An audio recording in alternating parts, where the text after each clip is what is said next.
പാക് വ്യോമതാവളങ്ങളും സൈനിക കേന്ദ്രങ്ങളും ഒക്കെ തച്ചുടച്ചതിന്റെ വിശദാംശങ്ങൾ പുറത്തുവരുന്നു. അന്താരാഷ്ട്ര യുദ്ധവിദഗ്ധർ മാത്രമല്ല, പാകിസ്ഥാൻ നിരീക്ഷകരും പാകിസ്ഥാൻ ഏറ്റ തിരിച്ചടിയെക്കുറിച്ച് ഇപ്പോൾ ബോധവാന്മാരാണ്. പാകിസ്ഥാൻ ആണവായുധങ്ങൾ ഉടനെയെങ്ങും ഉപയോഗിക്കാൻ കഴിയില്ലെന്നും പാക് വ്യോമസേനയ്ക്ക് ഇനിയും വർഷങ്ങൾ കഴിയാതെ ഒരു തിരിച്ചടിക്കും സാധ്യതയില്ലെന്നും വ്യക്തമായിരിക്കുന്നു. ഇന്ത്യ ഇപ്പോൾ വിചാരിച്ചാൽ പാക് അധിനിവേശ കശ്മീർ തിരിച്ചുപിടിക്കാൻ കഴിയുന്ന സാഹചര്യം പോലും രൂപപ്പെട്ടിരിക്കുന്നവർ മനസ്സിലാക്കി. അതുകൊണ്ടാണ് അമേരിക്കയുടെ സഹായത്തോടെ പാകിസ്ഥാൻ തടി തപ്പിയത്. പാകിസ്ഥാന്റെ കമ്മ്യൂണിക്കേഷൻ ഇന്റർസെപ്റ്ററിൽ കടന്നു കയറി പാക് സൈന്യത്തിന്റെ കമാൻഡുകളും അഭിപ്രായങ്ങളും ഒക്കെ ഇന്ത്യൻ സേന ശേഖരിച്ചിരുന്നു. അതിൽ പലയിടത്തും നിലവിളി ശബ്ദമാണ് എന്ന് ഇപ്പോൾ തെളിവുകൾ സഹിതം പുറത്തുവരുന്നു. ഇന്ത്യൻ അതിർത്തിയിലെ മുസാഫർബാദിലെ 75ാം ഇൻഫൻട്രി ബറ്റാലിയൻ കമാൻഡന്റ് ഇന്ത്യയുടെ മിസൈലുകൾ തൊട്ടടുത്ത് പതിച്ചപ്പോൾ ഓടിയൊളിച്ചെന്നും എവിടെയോ പോയി ഒളിച്ചിരുന്നെന്നും ജൂനിയർ ഉദ്യോഗസ്ഥർ പലതവണ വിളിച്ചിട്ടും നിങ്ങൾ ജീവൻ രക്ഷിക്കൂ പിന്നെയല്ലേ ബാക്കിയൊക്കെ എന്ന് പറഞ്ഞു എന്നുമുള്ള ശബ്ദരേഖകളും ഇന്ത്യൻ സേനയുടെ കയ്യിൽ കിട്ടിയിട്ടുണ്ട്. മറ്റൊരു കമാൻഡന്റ് ഓടിപ്പോയി ഒളിച്ചത് മോസ്കിലാണത്രേ. പിന്നീട് തിരിച്ചു വന്നത് വെടിനിർത്തൽ പ്രഖ്യാപിക്കപ്പെട്ടതിന് ശേഷമാണ്. പാക് പട്ടാളത്തിന്റെ സ്ട്രാറ്റജിക് അനലിസ്റ്റും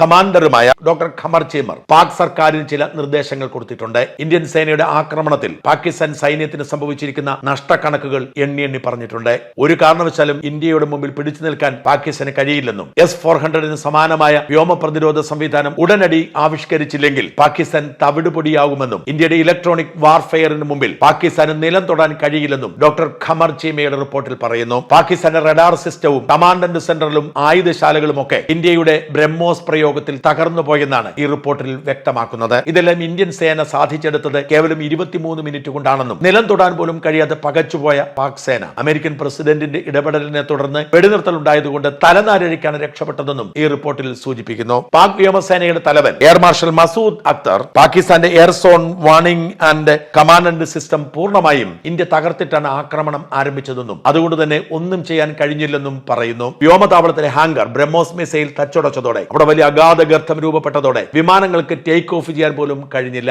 അതെല്ലാം ശരിയാക്കിയെടുക്കാൻ നാളുകൾ എടുക്കുമെന്നും ഉടനടി വലിയ നിക്ഷേപം നടത്തി ശരിയാക്കിയെടുത്തില്ലെങ്കിൽ പാകിസ്ഥാൻ നാണം കെടുമെന്നും എയർ മാർഷൽ റിപ്പോർട്ട് കൊടുക്കുന്നു.